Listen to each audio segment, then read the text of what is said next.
কিভাবে কেড়ে নিচ্ছে? আপনার হলো যেখানে ৬৩টা দল ভোটের বাইরে রেখে একটা সরকার বলতেছে আমি নির্বাচিত সরকার, তার মানে রাষ্ট্রের প্রধান যখন মিথ্যা কথা বলে সেই দেশে আর সত্য কথা বলার লোক আপনি খুঁজে পাবেন না। পাবেন কিনা বলেন আপনারা? আপনারা আরেকটা লক্ষ্য রাখবেন, এদেশের মানুষের, আমাদের প্রত্যেকের যারা ভোটার, প্রতিটা উপজেলায় যে আমাদের ৩৫০টা আসন সংরক্ষিত, 50টা আসন হলো নারী আসন। ৩০০ আসনে আমরা যদি একজন ভোটার করে মামলা করে দিতাম, তাহলে একটা এমপিও এই সংসদে শপথ করতে পারতো না, আমার দৃঢ় বিশ্বাস। কারণ আমি আমার ভোট দিতে পারি নাই, সে কি করে এমপি হইল? এটার জন্য যদি আমরা মামলা করতাম, হাইকোর্ট, সুপ্রিম কোর্ট, প্রয়োজনে আমরা আন্তর্জাতিক আদালতে মামলা করতাম, তাহলে এই সরকার কোনোভাবেই ভোট করার কোনো এবং এমপি হওয়ার বা এমপিরা শপথ করার কোনো ক্ষমতা রাখতো না।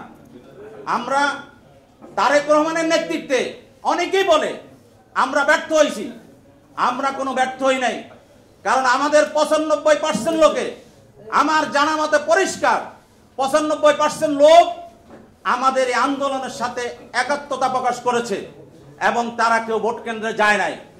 যেই নির্বাচন কমিশন ৪৫% ভোট, ৪১% ভোট দেখাইছে, এই নির্বাচনের কমিশনের জাতির আদালতে বিচার করতে হবে। এটার জন্য আমাদের সর্বপ্রথম আন্দোলন নামতে হবে।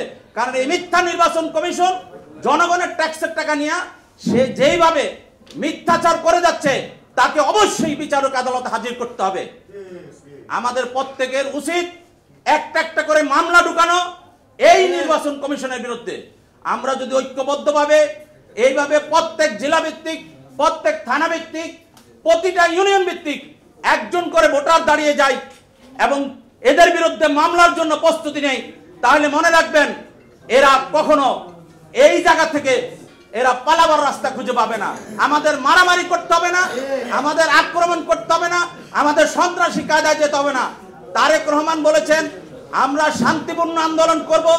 আগামীতেও আমরা শান্তিপূর্ণ আন্দোলন করে এই জনগণের ভোটের অধিকার প্রতিষ্ঠা না হওয়া পর্যন্ত, গণতন্ত্র প্রতিষ্ঠা না হওয়া পর্যন্ত আমরা ঘরে ফেরত যাব না। আমাদের এক দফা বাস্তবায়ন আছে এবং বিদ্যমান, এবং এটা চলবে ইনশাল্লাহ। এই বলে আমি আমার সকল ভাইদেরকে, সাংবাদিক ভাইদেরকে ধন্যবাদ জানিয়ে আমি আমার বক্তব্য শেষ করছি। ন্যাশনাল ডেমোক্রেটিক পার্টি আপনাদের সাথে আছে এবং থাকবে, আগামী দিনে রাজপথে ইনশাল্লাহ থাকবে। আসসালামু আলাইকুম ওয়া রাহমাতুল্লাহি ওয়া বারাকাতুহু। ধন্যবাদ কারি আবু তাহের ভাইকে ওনার মূল্যবান বক্তব্যের জন্য। আমরা গণতন্ত্র ভোটাধিকার প্রতিষ্ঠার জন্য জাতীয় ঐক্যের অপেক্ষায়। এ পর্যায়ে বক্তব্য রাখার জন্য আহ্বান জানাচ্ছি বাংলাদেশ